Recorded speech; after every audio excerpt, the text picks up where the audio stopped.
Hello, and welcome to Pub and Fig. This video is the end of my Power of Myth series, so you can watch the other videos if you want to get caught up. In this video, I will discuss the Mask of God, the universal energy that gives life, and then talk about circles and eternity. It may sound like a bunch of random topics, but they are related to an extent. So with that, I hope you enjoy.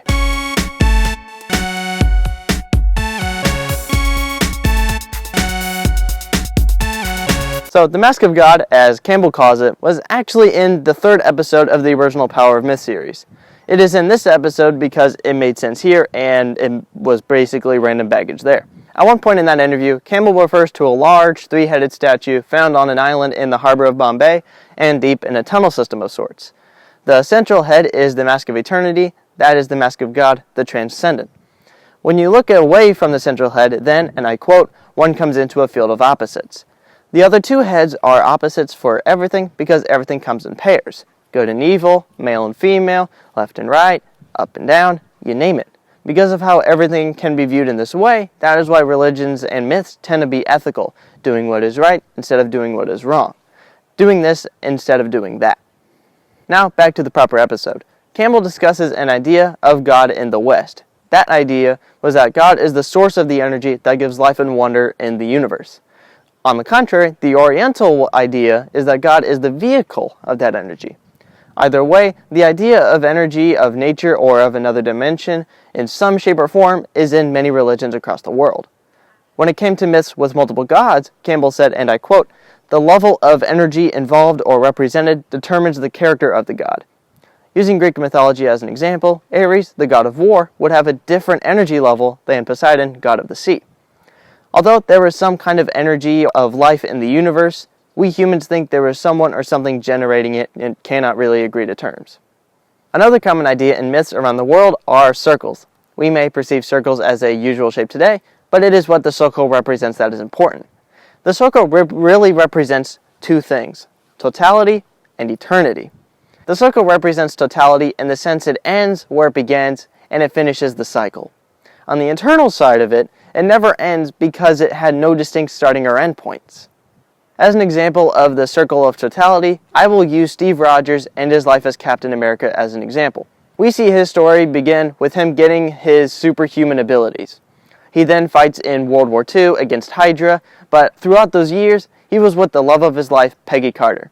After a few events, he was found many years later within the Arctic and brought into the present day.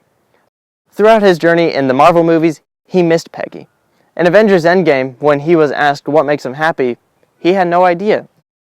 That is because being with Peggy was his bliss, the thing that made him truly happy. At the end of the movie, we see him time travel back to be with Peggy.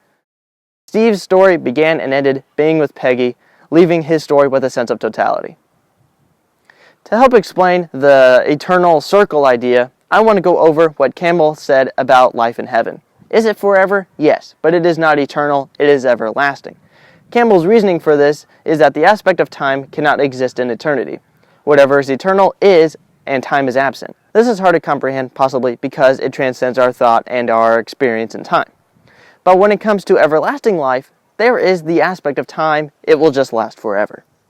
To wrap this eternal part up, I want to go over how Campbell ended the video, and that was with the word Aum, A-U-M.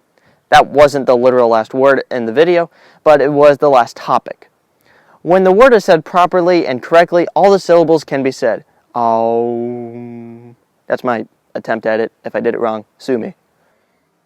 He then said there are 4 elements to Aum, each with a literal and metaphorical meaning. It starts with the ah sound, and that is the beginning of life and of the word. Then there is the oo sound, and that fills the mouth, and that represents the journey of life. Finally, there is the sound, and that is the end of the word, representing the end of one's life. But the 4th element is the element of silence, and that, as Campbell says, represents immortality. So let's sum it all up. There was the 3-headed statue, the central head is basically God, and the other 2 are the opposites of everything. Then there is the energy of the universe that gives life and wonder, but no one can agree on its origins. Then circles are the way of representing both totality and eternity is different than everlasting. And then there's Aum, the word that is the analogy of life, death, and immortality. Joseph Campbell spent a majority of his life studying mythologies and religions across the globe, finding the similarities in these different mentalities. All was a great illustration of Campbell's, "We don't truly know when the vows of our life would end." There was a quote Campbell said on the series, and that was, "When you're on a journey and the end gets further and further away, the real end is the journey." We must try to live our lives with a sense of totality and purpose. Okay guys, that's all I have in this video for you, and I hope you enjoyed it. This video is the end of my Power of Myth series. If you like the series, consider subscribing and ringing the bell. Comment down below either what you thought of the series or of concepts that I should do in the future. That's it for this series with Joseph Campbell. So with that, sayonara.